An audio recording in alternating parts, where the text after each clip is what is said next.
Hi guys, welcome back to Worms Maths Academy. Today we're going to start on integration, so the start of the integration topic. Many of you will have done the basics of integration in year 11. However, I don't think you will have done like the area under a curve using integrals. So what we're going to look at first is something called the left or right hand rectangles method to find the area under a curve. I've got here on the page for the curve y equals x cubed. So that's this curve here. We want to find an approximate area under the curve between 0 and 3. It says to use rectangles of width 1 using left rectangles. So what that means by left rectangles and width 1 means we want to create, it's going to be 3 in this case, 3 rectangles, all of width 1. And when we get the height of the rectangle, it's based on the left-hand side of the graph. So the y value at the left-hand side. So the first one, well, that's going to be 0, because when we substitute f of 0, we get 0 with x cubed. The next one is going to be when x equals 1.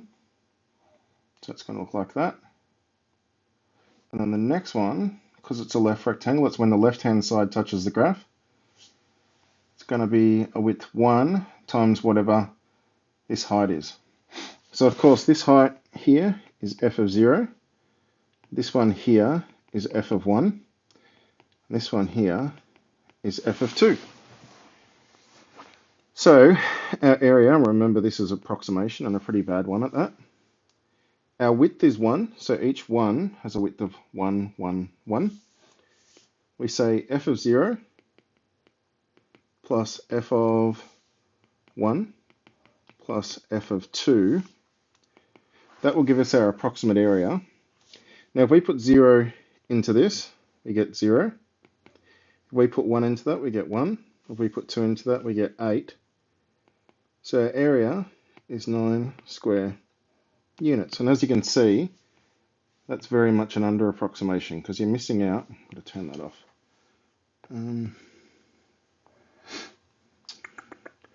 Deletion just grabbing just a... Well, there's one more I wanted to turn off, but okay. So you can see here we under approximate here, we under approximate here. So we're well and truly under what the real area is, but it's an approximation. Now the next one is using right rectangles. So we still want a width of 1 unit. So we can go 1 wide, but this time we go to the right hand side. We go up to there. Okay, so you can see here, basically this has shifted across 1 because this area here has become this area here, this area here has become this area here, and then that one has been shifted over. So once again, our area is 1 because that's our width, and our heights are, f of 1 this time, not f of 0, because we want the right hand side. So that's f of 1, f of 2, f of 3. So plus f of 2 plus f of 3, which is 1, f of 1 is 1, f of 2 is 8, f of 3 is 27. So in this case, we get 1 plus 8 plus 27, 36 square units. So that's an over approximation because we've gone too far over here, too far over here, too far over here. So a good guess would be to add those two together. What do we get? 45.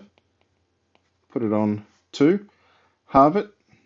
It's probably really close to what the real value is. Now, so that's the left and right hand rectangle. Left top corner hits the rectangle. Right top corner hits the rectangle. Hits the curve. So, and we had a width of 1. Just say I wanted a more accurate representation, what we could do, if I can ever rub this out, we could say widths of 1/2. So in this case here, we say area is 1/2, that's my width. If we're using left, we go f of 0 plus f of 1/2. And then f of 1, which is going to bring me to there. And then f of 3 on 2. And then f of 2. And then f of 2.5. Okay, now we say a half at the front because each one is a half wide, and then we multiply it by the height. F of 0 is 0. F of a half is 1 on 8. F of 1 is 1. F of 3 on 2 is 27 on 8. F of 2 is 8. F of 5 on 2 is 125 on 8. Okay, so we get, let's put it all on 8. So that's 8 on 8. That's 64 on 8. We get 1, 9, 36, 125 on, now it's all on 8, but I've got a half at the front, so 125 on 16. What is 125 on 16? That's not right. Okay, 1/8. 8 on 8. That's 9, 36, 100, plus 125. It's 225. I've scrubbed out the 1 there by accident. So 125. So it's 225 on 16. Okay, 16/16s are 256. What are... let's have a look. It's late at night, I can't be bothered. 225 divided by 16. Yeah, okay, I get that. So 14 and 1 on 16, I think. What's 1 divided by 16? Yeah. So that's our approximate area. 14 and 1 on 16. You can see it's still an under approximation. But the smaller the intervals, the more accurate you get, because eventually you could have just like little stripes if they're all like width 0.01, and then you can add them all together and it'll give you a really accurate representation.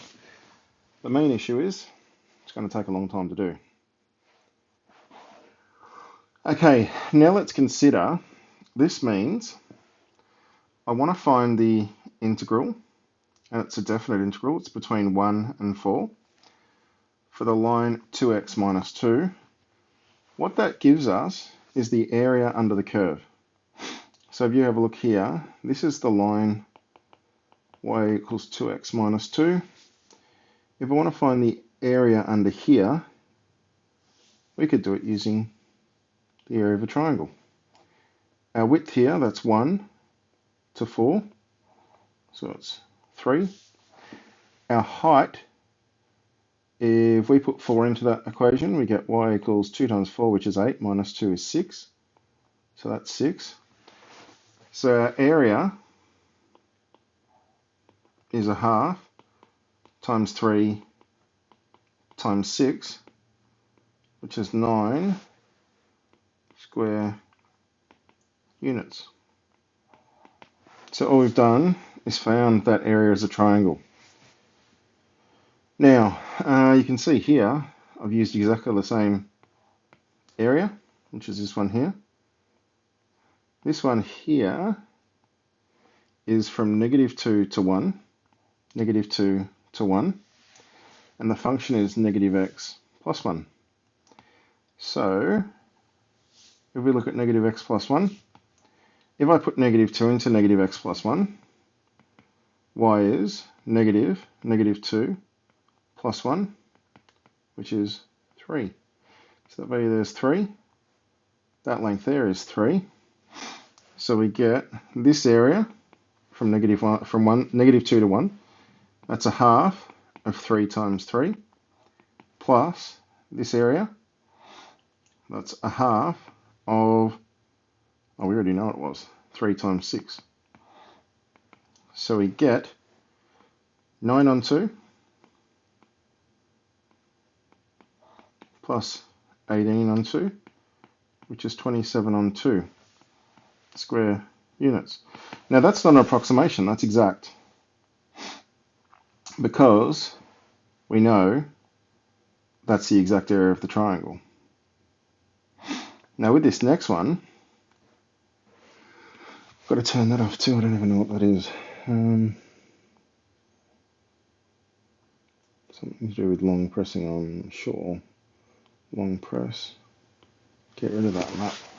Okay, so this one here, we want to find the area between 2, that's my lower bound, and 4, that's my upper bound. The line is 3x minus 2, so that's 3x minus 2. However, we only want it between 2 and 4. So you can see here it doesn't create a triangle, it creates a trapezium. The width of the trapezium is 2. The height on the left-hand side, well, that's f of 2, which we know, if we put 2 into that, we get 3 times 2 minus 2, which is 4. So that point there is 2, 4. Likewise, we've got the point 4. If I want to find out what that is, that's 3 times 4 minus 2, which is 10. So that's the point 4, 10. Now we've got a trapezium. Our trapezium has a top length of 4, because that's our y value, a bottom length of 10, and a height of 2. So A is 4, B is 10, H is 2, that's the height of the trapezium. My area is 1/2, 4 plus 10 times 2. They're going to cancel each other out. So I get 14 square units. So that's how we can find areas when we've got straight lines. You can break them up into different. We could have also made this into a triangle and then this into a square. 2 by 4, that's 8.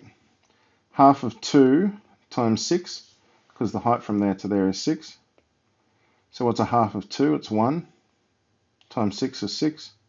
8 plus 6 is 14. Same thing. So that's areas using left rectangles where you touch the left-hand side of the graph. Right rectangles where you use the right-hand side of the graph. And of course you look and see how wide each thing's supposed to be. So if they said to do it with widths of a fifth, you'd be there a long time. But you'd have to go to the right-hand side with a fifth, 2 fifths, 3 fifths, 4 fifths, 5 fifths, 6 fifths, 7 fifths, 8 fifths, 9 fifths, 10 fifths, 11 fifths, 12, 13, 14, 15, whatever it is. And then you'd have all those rectangles and you would add them up. Would be really painful. However, we can work out the exact area. We'll learn that soon. Now, anti-diff, if you haven't seen it before, it's the opposite of diff. So if I said to you y equals x to the power of 10, dy dx, we bring our 10 down to the front, and we say x to the power of 9. So we take our 10 down first, and then we subtract 1 from the power.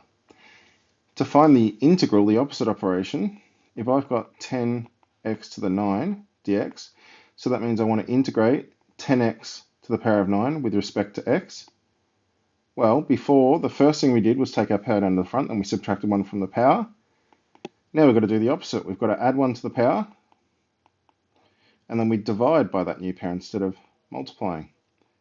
So they cancel. We also add on a plus c.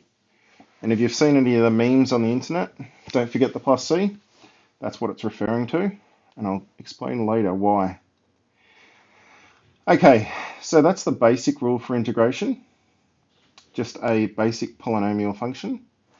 So x to the n becomes x to the n plus 1 on n plus 1 plus c. N is an element of q, and q can't be -1. When it says q, that's rational numbers. So it can be anything that's rational except for -1. If it was -1, if you add 1 to the power, that would be 0, and then you're dividing by 0, which you know you can't do. If you have a constant multiplying a function, just like with derivatives, you can take the constant out the front of the integral. and then just integrate that by itself. If you have two functions, adding or subtracting, you can just split them apart. If you have terminals, like if I had a 0 and a 1 here, well, that would have to follow with each one. And if there's a minus in the middle, that will be a minus. If it's a plus in the middle, it will be a plus. But yes, you can separate them apart. Okay, so here we've got a constant out the front. You can, if you want, take it out the front. Or you could just integrate it. So the way that we integrate, 4x, we add 1 to the power, divide by the new power, then we add a plus c, which we know is 2x squared plus c. Now if you want to check and see whether you did it correctly, well, if you differentiate this, you should end up back here. So if I differentiate, if y equals 2x squared plus c, dy dx, bring your 2 down to the front, you get 4x. When you differentiate c, you get nothing. So back to the original. Now the reason we add that plus c is if I had y equals 4x squared plus 6, we would say dy dx is equal to 8x. That 6 would disappear. So when I integrate 8x, I want to be able to get that 6 back. So we call that a constant because it's just a number, it has no variable. So if I integrate 8x, I get 8x, I add 1 to the power, so it becomes 2 on 2 plus c. 8 on 2 is 4x squared plus c. And that c enables me to get that 6 back through what we call an initial condition, but we'll do that later. The reason we add it is because of the fact that a constant might have disappeared. So we need to be able to get that constant back. So that's why we add the plus c. Okay, here, 3x, add 1 to the power, I get 3 and divide by 3. Oh, the next, I should have rewritten this first. So let's rewrite this. Integral of 3x squared minus 4x to the negative 2 plus 4 dx. If I add 1 to the power and divide by the new power, I get 3x to the 3 on 3. If I add 1 to the power, I get negative 1. So that will be negative 1. So I get negative 4x to the negative 1 divided by negative 1. And then that 4 becomes 4x because I add 1 to the power. At the moment, it's basically x to the 0. If I add 1 to the power, I get x to the 1. And when I divide by 1, I just end up with the same thing. Then plus c. Then we clean it up. So 3 cancels, so I get x cubed. That minus, and that makes that a plus. So plus 4, and because it's x to the negative 1, we put on the bottom x plus 4x plus c.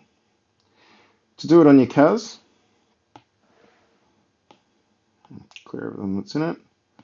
So, oops, in keyboard, you can see that integral there. If you don't put anything in the terminals, you just leave it. Oops, it'll just integrate it. So 4x cubed on 3. If you do put stuff in the terminals, it'll try and evaluate it. But yeah, that's how you do it. So if I put this in, 3x squared minus 4 on x squared plus 4. 3x squared minus 4 on x squared, and then plus 4 dx. X cubed plus 4x plus 4 on x. X cubed plus 4 on x plus 4x. The calculator doesn't put a plus c because it makes the assumption that c is equal to 0. So you can't always trust the calculator. Okay, if I know that my derivative is 1 on x cubed, I could also say that dy dx is equal to x to the negative 3. If I integrate dy dx, I just get y. So I can integrate the other side, x to the negative 3 dx. Then y is equal to, add 1 to the power, so negative 2, and then divide by that new power. So x to the negative 2 on negative 2 plus c.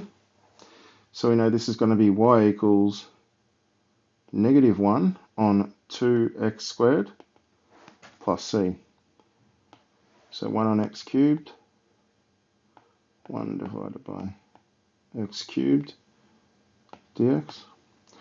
Negative 1 on 2x squared, which is exactly what we got. Okay, this one here looks a bit trickier. We know that if we integrate dy dx, we get y. So if we integrate negative 4 x to the half dx, we're going to get y equals negative 4 x to the... If I add 1 to 1 on 2, I get 3 on 2. And then I've got to divide by the new power, 3 on 2. Or dividing by 3 on 2 is the same as multiplying by 2 on 3. So when I do these, I actually say negative 4 x to the 3 on 2, and then I say times 2 on 3. Just don't forget that negative, that's a bit of a pain. Yeah, so I know negative 4 x to the power of 3 on 2, and then times 2 on 3. So we get y equals negative 8x, don't forget your plus c, to the 3 on 2 on 3 plus c. So negative 4 root x integral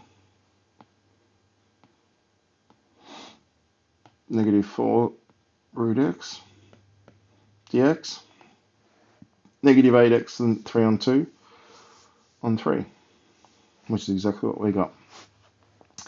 Okay, here if I integrate that, I get y. So I want the integral of x to the 5 on 4 minus x to the negative 5 on 4 dx.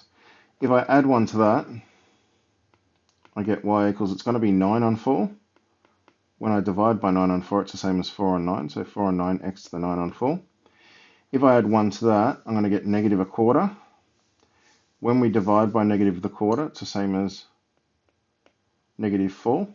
Because I had a negative and a negative, it becomes positive. X to the negative 1/4 plus c. The only time you can disclude the plus c is if it says find an antiderivative.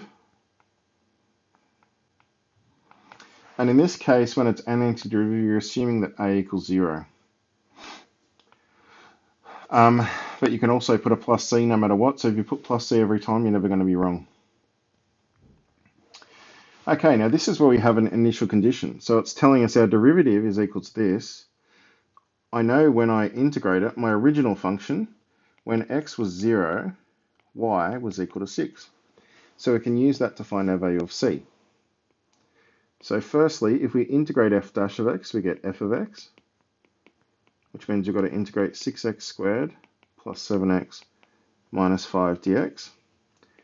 F of x is therefore 6x cubed on 3, which you can say is 2x cubed, plus 7 on 2x squared, if I add the 2 to the top and then divide, minus 5x plus c, and we know f of 0 is 6, so 6 equals 2 times 0 plus 7 on 2 times 0 minus 5 times 0 plus c, so c equals 6. Therefore, f of x, our original equation, is 2x cubed plus 7 on 2x squared minus 5x plus 6. Okay, if the gradient of the tangent at a point xy on the curve is given by that, so we're saying dy dx, because that's the gradient of the tangent at a point, dy dx is 2x cubed. The curve passes through 2, 6, so we know when x equals 2, y equals 6. So we do this as we would do before. We integrate dy dx, so we get y. We integrate 2x cubed dx, which is going to give us y is equal to, if I add 1 to the power, I get 2x to the 4 on 4 plus c. We know we've got the point 26 on the original equation, so we get 6 is equal to 2 times 2 to the 4 on 4. Now I should have simplified that before, it should actually be a half. So that's 1/2. Plus c. Okay, 2 to the power of 4 is 16, divided by 2 is 8. So 6 equals 8 plus c. So c is -2. Therefore, my original equation is y equals x to the 4 on 2 minus 2. And we can check if we derive that, dy dx is, bring your 4 down to the front, so 4 on 2 x cubed, which is just 2x cubed, so that's right. And we can also check if we put 2 into that equation, y equals 2 to the 4 on 2 minus 2, 8 minus 2, which is 6, so it satisfies the original condition as well. So that's how we do basic integration. So there's two things you can use integration for. One is to find the area under the curve, and one is to, the other one is to basically, if you've differentiated a function, you want to get your original function, or if you've got a function and you want to get its the area under its curve, it's just between what values you want to go between and as the terminals, and then the function integrated. But we'll go through that more in the next topic. Okay, I'll see you soon.